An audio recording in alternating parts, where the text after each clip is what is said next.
Welcome to Lost Relation Chronicles. I'm Kathy, 30, and I've always taken pride in my practical, level-headed approach to life. For as long as I can remember, I've made decisions with my head, not my heart. That's what drew me to Ben in the first place. I thought we were the perfect match, a partnership built on shared goals, rational choices, and careful planning. 5 years, Ben and I spent building our dreams together, crafting a future that made sense for us both. He's everything society promises in an ideal husband.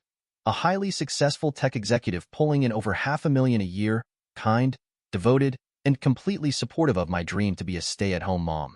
It seemed like we'd done everything right. We dated long enough to understand each other, moved in together to make sure we were compatible, and had those deep, important conversations about kids and our future as a family. Just 3 months ago, we had our wedding, a day that still feels fresh, like a cherished memory wrapped in roses and silk. I remember every detail. The weight of my designer dress, the applause of our guests, and the rush of joy as we became husband and wife. We'd agreed to start trying for a baby immediately after our honeymoon, and I went all in, preparing for the family we dreamed of. I read up on prenatal vitamins, joined local mom groups, and even started a draft for a baby registry. Hours flew by as I combed through parenting forums, immersing myself in everything from genetics and heredity to what makes children successful. I felt so ready, like every decision had led us to this point. But it's all unraveling now, and I can't understand why people around me can't appreciate the power of a rational choice. It hit me like a revelation. Why settle for ordinary when we have a rare opportunity to give our child the very best start in life? With all the advancements in science, why limit ourselves to the genetic lottery when we could choose traits that would set our child up for success? I couldn't help but dive into the world of possibilities, researching sperm banks with donors boasting Olympic-level athleticism, high IQs, and impeccable health records. The idea was intoxicating. We could handpick attributes that would give our child advantages our parents couldn't have dreamed of. I approached it the way I do everything, methodically. I gathered data and studies to support my reasoning. Statistics on height discrimination in the workplace, research showing that attractive people earn more, and studies linking genetics to things like early baldness. It's not that Ben isn't accomplished. He's built a successful career despite some disadvantages. But, let's be honest, he's only 5 feet 7 inches and, at just 32, has already lost much of his hair. Why would we want to pass those challenges down to our child if we don't have to? So, last night, I decided to share my idea with him. It seemed logical, even strategic. I presented it as a way to secure our child's future and give them an edge in a competitive world. But as soon as the words left my mouth, I saw his face change. It seemed like the perfect opportunity. We were discussing baby names again, and as he spoke so eagerly about our future child, I felt confident this was the right moment. I had my tablet open, neatly organized with research, donor profiles I'd carefully shortlisted, and even a few testimonials from couples who'd made similar choices. I wanted to lay everything out calmly, logically, so Ben would understand that this wasn't about love or commitment. It was about ensuring our child had every advantage possible in today's competitive world. I explained it all, pointing to a donor profile with remarkable traits. 6 feet 2 inches, a full head of hair at 45, an Olympic swimmer with multiple degrees. This, I said, holding up the tablet, could be our child's genetic foundation. We'd still be the parents in every meaningful way, but this choice would provide a head start that was otherwise impossible. It seemed to me like an extension of what we already valued. Just as we invest in the best schools, the best neighborhood, the best clothes, why wouldn't we invest in the best genes for our child? I even had studies ready to share. Research showing how children with conventionally attractive features tend to have better social outcomes and that taller individuals earn, on average, more in their careers. But as I finished speaking and looked at Ben, the expression on his face startled me. It was as if I'd suggested something unthinkable, like sacrificing our firstborn to ancient gods, instead of a rational decision to give our child a solid foundation for success. Now let's check the story from Ben's side. They say you don't truly know someone until you marry them. 6 months into my marriage, I'm questioning if I ever knew Kathy at all. I'm Ben, 32, and tonight I'm alone in a hotel room, nursing a whiskey and grappling with how my marriage derailed over my genetics. The night started on a high. I'd closed a huge deal at work, the kind that could fast-track me to partner. I walked through the door, ready to celebrate, maybe even start trying for the baby we'd been planning for months. But instead of my wife greeting me with excitement, I found her on the couch, surrounded by papers and her tablet, with this intense look on her face, like she was gearing up for a boardroom pitch. The conversation started in the strangest way. We need to discuss the optimal approach to having our baby, she said. Not our plans for a family, not our future child, but optimal approach. I sat there, confused, as she launched into a PowerPoint presentation. Yes, an actual presentation about why my genes weren't, apparently, good enough for our child. She had slides, actual slides, on height discrimination in corporate America, dating success rates for bald men, even genetic studies on hereditary hair loss. She'd put together a cost-benefit analysis of potential sperm donors, with bar graphs comparing their traits to mine. When she got to a donor's profile, 6'2", full head of hair, an Olympic athlete with multiple advanced degrees, she actually looked at me and said, "Don't you want our child to have these advantages?" Like she was talking about upgrading our car insurance, not replacing half of our child's DNA. The anger hit me in waves. First, disbelief. I kept waiting for her to laugh, to say this was some cruel joke. Then humiliation, realizing she'd been planning this behind my back, researching it in detail while lying next to me every night. And then the fury. It took everything I had not to explode as she went on about logical choices and optimal outcomes. Finally, she finished with, "My body, my choice." She actually said that, like she was reciting from some twisted manifesto. "I get to choose the biological father of my child," she insisted. I was up on my feet before I even knew it, knocking over my wine glass in the process. "What happened to our child?" I asked, my voice barely controlled. "Our family? Our marriage vows?" I could feel the weight of everything we'd built starting to crack, and she just stared at me like I was the one who didn't get it. She actually looked surprised, like she couldn't understand why I was upset. She tried to launch into more statistics about genetic advantages, rattling off traits like she was picking out a racehorse, not planning a family with her husband. I couldn't hold back anymore. I cut her off. "What if our kid ends up with your traits, Kathy? Should we shop for an egg donor too? Someone tall and slim. If we're so hell-bent on optimal genetics?" The look on her face, like she'd been slapped, almost gave me some satisfaction. But wasn't that exactly what she'd been doing to me? Sitting there, systematically tearing down every physical trait I have, twisting them into genetic flaws she thought needed to be engineered out of existence. It was like she didn't even see me, just a collection of data points, weaknesses, to be eliminated for the sake of optimal outcomes. I couldn't breathe, couldn't think straight. I grabbed my keys and wallet and headed for the door, numb with rage and disbelief. 5 years of love and trust, shattered by a PowerPoint presentation on why I wasn't good enough to father my own children. As I walked out, she was still talking, still rambling about statistical advantages and logical choices as though she hadn't just burned our entire life down. I haven't answered her calls since, and I don't know if I ever will. How do you come back from your wife essentially telling you that you're not worthy enough, that you're a genetic flaw she can't let taint our future family? Now let's check the story from Kathy's side. It's been 3 days since Ben walked out, and I'm only now grasping that my attempt at a rational discussion has left my life in shambles. The silence from his end is deafening. Every call, straight to voicemail. Texts remain unread. And every email comes back with an automated reply. I'm watching my marriage dissolve because, somehow, no one seems to understand the logic behind my choices. The isolation might be manageable if it were just Ben, but now everyone seems to have an opinion. My phone won't stop ringing, yet none of those calls are from my husband. Instead, it's a steady stream of concerned friends and family, all ready to tell me just how wrong I am. Even my best friend Jenny, who I thought would understand, looked horrified when I tried explaining my reasoning. "Are you having some kind of breakdown?" she asked over coffee. "This isn't like you, Kathy. Ben adores you, and you're willing to throw away your marriage over theoretical genetic advantages?" And my parents. Last night, my mom called, and I could hear the anger and worry in her voice. "Have you lost your mind?"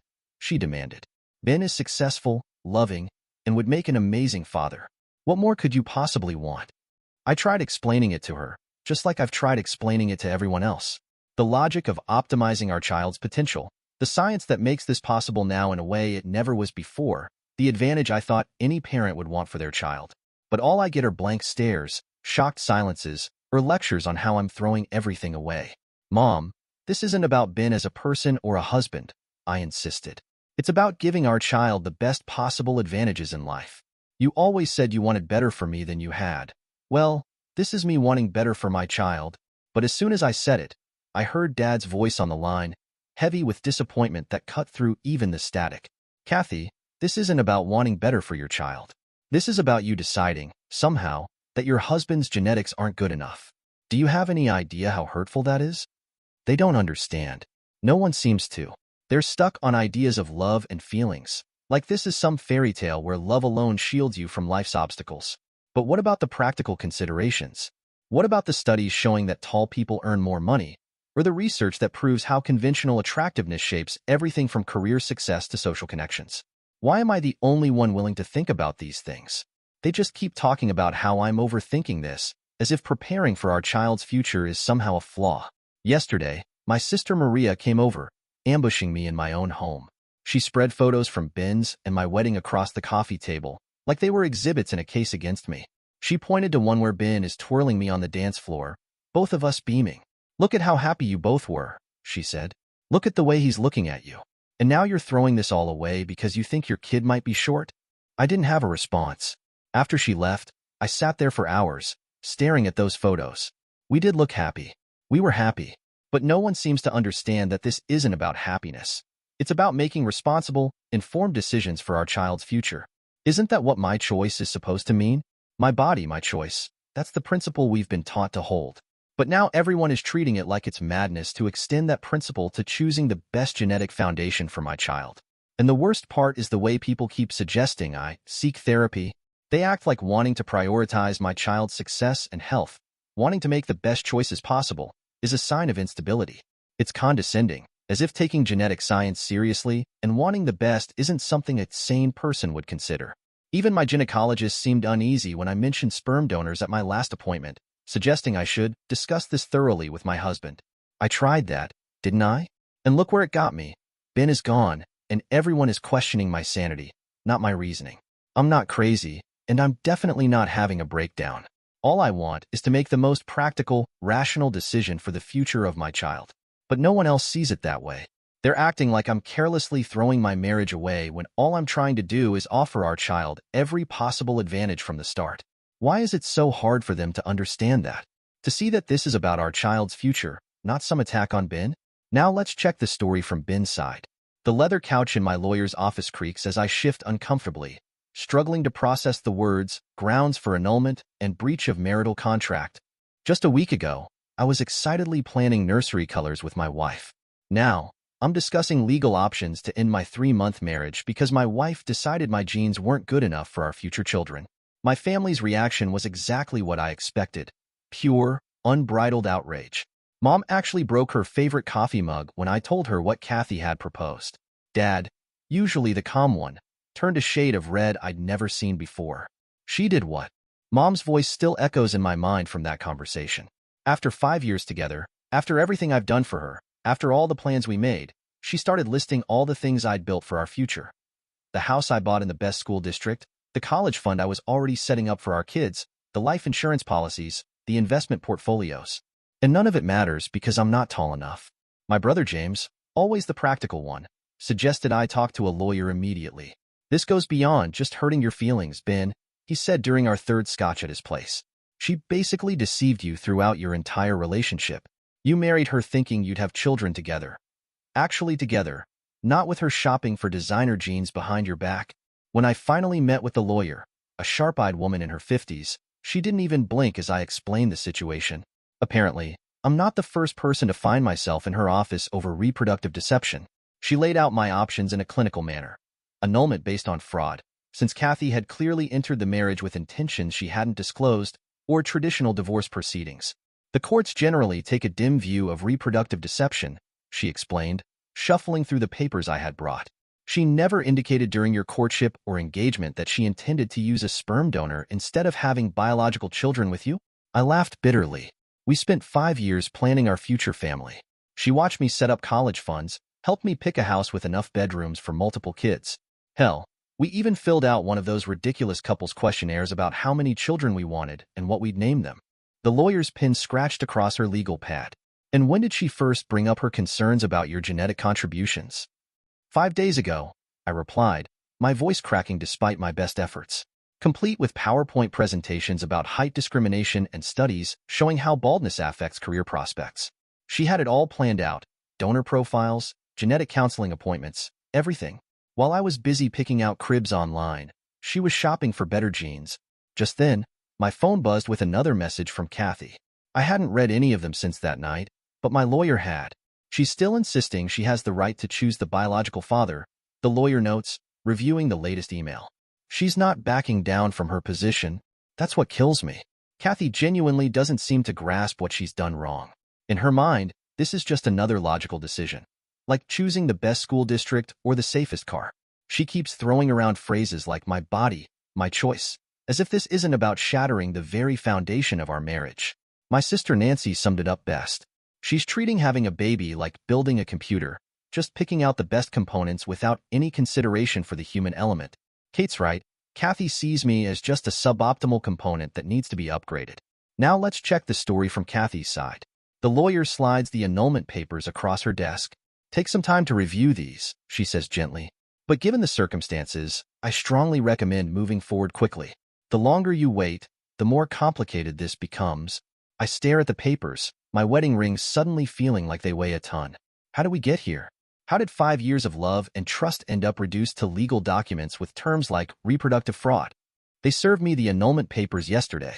Here I am, sitting alone in this empty house that was supposed to be filled with the sounds of our children by now. The papers lay on the kitchen counter, mocking me, while my phone keeps lighting up with messages from people I thought would understand, should understand, but clearly don't. My parents' last message still burns in my mind. Until you come to your senses and realize what you've done, don't consider yourself our daughter. They actually sided with Ben, my own parents. They've blocked my calls after our last explosive argument, where Dad called me a calculating monster who doesn't understand the meaning of love or family. Mom couldn't even look at me. She just kept shaking her head and crying about how she'd raised a daughter who could be so heartless. In search of support, I've started posting on online forums, hoping to connect with people who might understand my perspective better than my so-called family and friends. But even there, I'm getting pushback. You're not choosing a handbag, one commenter wrote. You're talking about your husband's child, as if I don't know that. That's exactly why I wanted to make the most logical choice. Last week, I ran into Jenny at the grocery store. She literally turned her cart around and went down a different aisle to avoid me. This is the same woman who was my maid of honor and held my hand through wedding planning panic attacks. Now she can't even look at me, all because I dared to think practically about my future child's genetics. The support group my therapist recommended, the one I only joined to show everyone I was trying, is a joke. They keep insisting I need to recognize the harm I've caused and understand the emotional impact of my decisions. But what about the emotional impact of watching your child struggle with the same physical characteristics that held their father back? Why am I the only one thinking long-term here?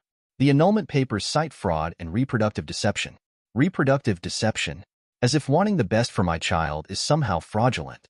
My body, my choice, that's what we've always said, right? So why doesn't that apply when it comes to choosing the biological father of my child? Why is everyone acting like I committed some horrible crime? I've started looking into sperm banks in different states. Maybe I'll just move somewhere new, somewhere people don't look at me like I'm some kind of monster. Start fresh, find a clinic that understands my perspective, and have the baby I want, the way I want. After all, I don't need anyone's permission or approval. This is my choice, my future, and my child's future.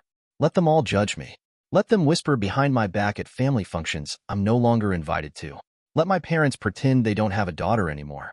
I know I'm right. When I have my perfect child, tall, athletic, with a full head of hair and all the advantages I can give them, everyone will see I made the right choice. And if they don't, well, I've already learned I don't need their approval or understanding. The funny thing is, they all keep saying I need help, that I'm not thinking clearly, but I'm thinking more clearly than I ever have. Everyone else is letting emotions cloud their judgment, while I'm the only one looking at this objectively. Maybe that's my real crime, being too logical in a world that runs on emotion. The annulment will be finalized next week. Ben's lawyer ensured it would be processed quickly. Fine. Let them all think they're punishing me. Let them all judge me. I'll stick to my principles. I'll have my baby my way. And I'll raise them to understand that sometimes being right means standing alone. 1 year later, Ben is at his new home with his new wife who is 2 months pregnant. I was just settling in for the evening, nursing a glass of whiskey and trying to drown out the echoes of what my life had become when my phone buzzed. It was an unknown number. My gut twisted. I hesitated before answering. What more could I possibly hear that would make my life feel any more chaotic? Ben? The voice on the other end was strained and familiar. It was Kathy's mother. I hadn't spoken to her since the annulment. Mrs. Thompson, What's going on? I braced myself, expecting the worst. I need to tell you something about Kathy, she said, her voice trembling. I felt my stomach drop. What is it? She had the baby. There was a long pause. She used a sperm donor. The baby. The baby has Down syndrome. I felt a rush of conflicting emotions. On one hand, I had no ill will toward an innocent child. But on the other, Kathy had burned every bridge to create this life. Are you sure? She's in a terrible place right now, Ben. She tried to sue the doctor, thinking there was something wrong with the donor. But it turns out that she has the problematic gene. It's all falling apart for her. A mix of anger and pity surged through me.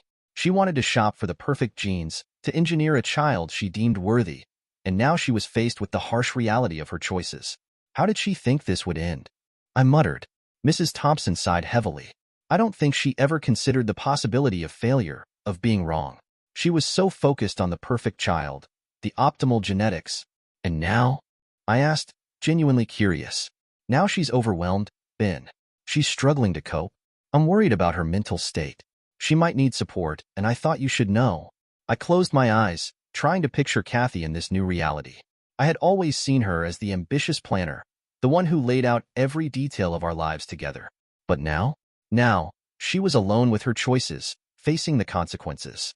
Why are you telling me this? I asked, trying to keep my voice steady. Because despite everything that happened between you two, you were a good husband. You cared for her. I know she hurt you, but she's still my daughter. I thought you should know. Maybe you could reach out. A part of me wanted to reach out, to offer my support. But the deeper part knew that I was still healing from the scars she left. I can't just walk back into her life like that, Mrs. Thompson. I need to protect myself too. I understand, but sometimes the best way to protect ourselves is to extend a hand, even if it's just a small one. She's hurting. I'll think about it, I said, though I had no idea what that meant. I hung up, staring at the wall, my mind racing. Kathy had wanted the best for her child, yet here she was, facing something she hadn't planned for, a situation that demanded more than genetic advantages. In that moment, I realized something important. Life doesn't care about our carefully laid plans. It can't be engineered or optimized.